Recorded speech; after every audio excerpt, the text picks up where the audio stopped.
ಪುರ್ಕೋಡಿ ಕೆಂಚರು ಗ್ರಾಮದಲ್ಲಿ ಬ್ಯಾಂಕ್ ಸಾಲ ಮಾಡಿ ಸ್ವ ಉದ್ಯೋಗ ಮಾಡುವ ಮೂಲಕ ಹಾಗೂ ಇತರ ಹಲವಾರು ಕುಟುಂಬಗಳಿಗೆ ಕೆಲಸ ನೀಡಿ ಮಹಿಳಾ ಸ್ವಾವಲಂಬಿ ಬದುಕು ಕಟ್ಟಿಕೊಟ್ಟ ಸಂಜೀವಿನಿ ಫುಡ್ಸ್ ಬೇಕರಿಯನ್ನ ಮುಚ್ಚಿಸಿದ್ದು ಮಾತ್ರವಲ್ಲದೆ ವಿನಾಕಾರಣ ತಪ್ಪು ಮಾಹಿತಿ ನೀಡಿದ ಮಳವೂರು ಪಂಚಾಯತ್ನ ಅಭಿವೃದ್ಧಿ ಅಧಿಕಾರಿಯನ್ನ ಅಮಾನತು ಮಾಡಬೇಕು ಎಂದು ಸಾಮಾಜಿಕ ಕಾರ್ಯಕರ್ತೆ ಪ್ರಸನ್ನ ರವಿ ಒತ್ತಾಯಿಸಿದರು.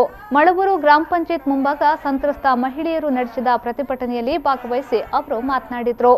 ಮಾಲಿನ್ಯ ಆಗ್ತಿದೆ ಎಂದು ಮಹಿಳೆಯೊಬ್ಬರು ಮಾಲಿನ್ಯ ನಿಯಂತ್ರಣ ಮಂಡಳಿಗೆ ದೂರು ಸಲ್ಲಿಸಿದಾಗ ಇದನ್ನು ಸ್ಥಳೀಯರು ಪಂಚಾಯಿತಿಗೆ ಪರಿಶೀಲನೆ ಹಿಂಬರಹಕ್ಕಾಗಿ ಅಧಿಕಾರಿಗಳು ಕಳಿಸಿಕೊಟ್ಟಿದ್ರು. ಆದರೆ ಇಲ್ಲಿನ ಪಿಡಿಒ ವೆಂಕಟರಾಮನ್ ಪ್ರಕಾಶ್ ಪಂಚಾಯತ್ನ ಸಭೆಯಲ್ಲಿ ಮಂಡಿಸದೆ ಕನಿಷ್ಠ ಸ್ಥಳ ಪರಿಶೀಲನೆ ನಡೆಸಿ ಗ್ರಾಮದ ಪಂಚಾಯತ್ ಸದಸ್ಯರ ಜನರ ಅಭಿಪ್ರಾಯ ಪಡೆಯದೆ ತಾನೇ ನಿರ್ಧಾರ ಕೈಗೊಂಡು ಮಾಲಿನ್ಯದ ಕುಂಟು ನೆಪ ನೀಡಿ ಮುಚ್ಚಿಸಿದ್ದಾರೆ. ಇದು ಪಂಚಾಯತ್ನ ಜನಪ್ರತಿನಿಧಿಗಳ ಗಮನಕ್ಕೂ ತಾರದೆ ಸರ್ವಾಧಿಕಾರಿಯಂತೆ ವರ್ತಿಸಿದ್ದಾರೆ ಎಂದರು. ಪೊಲ್ಯೂಷನ್ ಅವರು ಪರಿಸರ ಮಾಲಿನ್ಯ ಅಧಿಕಾರಿ ಅವರು ಜೋಗಟ್ಟೆ ಪಂಚಾಯತಿಗೆ ಒಂದು ಲೆಟರ್ ಅನ್ನು ಬರೆದಿದ್ರು, ಸಮೀಕ್ಷೆ ಮಾಡಿ ನೋಡಬೇಕಂತ. ಆಕ್ಚುಲಿ ಇದು ಜೋಗಟ್ಟೆಗೆ ಸೇರಿದಲ್ಲ.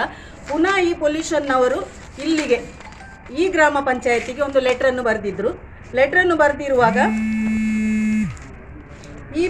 ಇದು ಗ್ರಾಮ ಪಂಚಾಯತ್ 19ಕ್ಕೆ ಜೋಗಟ್ ಪಂಚಾಯತಿಗೆ ಲೆಟರ್ ಅನ್ನು ಬರೆದಿದ್ರು. ಅದು ಅಲ್ಲ ಅಂತೇಳಿ 8/1/2020ಕ್ಕೆ ಇಲ್ಲಿ ಮಳವೂರು ಪಂಚಾಯತಿಗೆ ಪರಿಸರ ಮಾಲಿನ್ಯದಿಂದ ಒಂದು ಪತ್ರ ಬಂದಿತ್ತು. ಏನಂದ್ರೆ ನಮಗೆ ಇದು ಸಂಬಂಧಪಟ್ಟ ಇಲಾಖೆ ಅಲ್ಲ, ನೀವು ಪಂಚಾಯತ್ ವತಿಯಿಂದ ಪರಿಸರಕ್ಕೆ ಹೋಗಿ ಅಲ್ಲಿ ಏನಾದರೂ ಮಾಲಿನ್ಯ ಉಂಟಾ ಅಂತ ನೋಡಿ ಕ್ರಮ ಜರುಗಿಸಿ ಹಿಂಬರ ಕೊಡಬೇಕಂತ ಪತ್ರ ಬರೆದಿದ್ರು.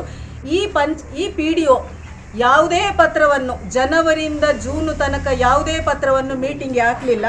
23/2000 ಮಾರ್ಚಿಗೆ ಪುನಃ ಒಂದು ಲೆಟ್ರ್ ಬರೆದು ನಮ್ಮಲ್ಲಿ ನಾನು ಸ್ಥಳ ಪರಿಶೀಲನೆ ಮಾಡಿದ್ದೇನೆ, ಭೇಟಿ ಆಗಿದ್ದೇನೆ, ಆದರೆ ಅಲ್ಲಿ ಪೊಲ್ಯೂಷನ್ ಕಾಣ್ತಾ ಉಂಟು, ನಮ್ಮಲ್ಲಿ ಮೆಷಿನ್ ಇಲ್ಲ, ನೀವು ಬರಬೇಕಂತ ಪೊಲ್ಯೂಷನ್ ಅವರನ್ನು ಆಹ್ವಾನ ಮಾಡಿಸಿ ಮೇಯಲ್ಲಿ ಪುನಃ ಶೋಕಾಸ್ ನೋಟಿಸ್ ಕೊಟ್ಟಿದ್ದಾರೆ. ಪೊಲ್ಯೂಷನ್ ಅವರು ಮುಚ್ಚಬೇಕಂತ ಶೋಕಾಸ್ ನೋಟಿಸ್ ಸಮೇತ ಇಲ್ಲಿ ಬಂದಿದೆ, ಈ ಮಳವೂರು ಗ್ರಾಮ ಪಂಚಾಯತಿಗೆ ಬಂದಿದೆ.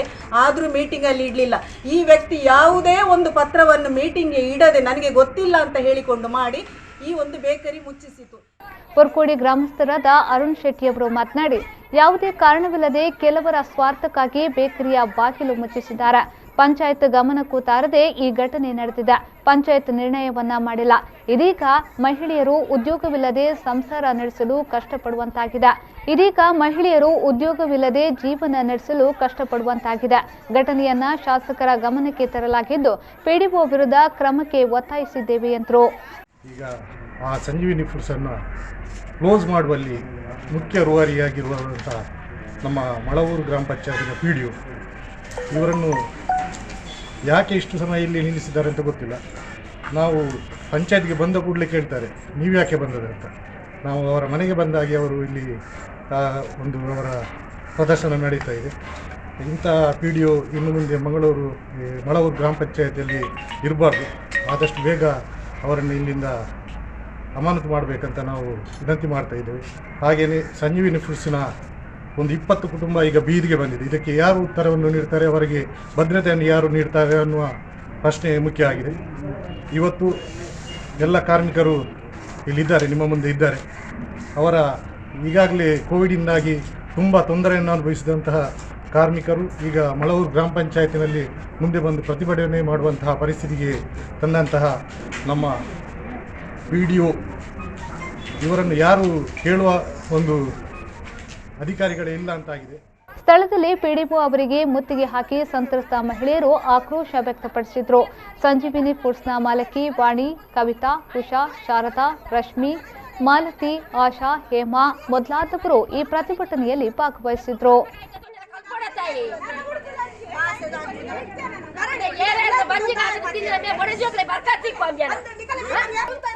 ಗವರ್ನಮೆಂಟ್ ಸಂಬಳ ತಿನ್ಕೊಂಡ ತಾಕತ್ತು ಕೊಡು, ತಾಕತ್ತು ಇದ್ರೆ ಎದುರು ಬಂದು ತಾಂತಾಡಂಗಿಲ್ಲ.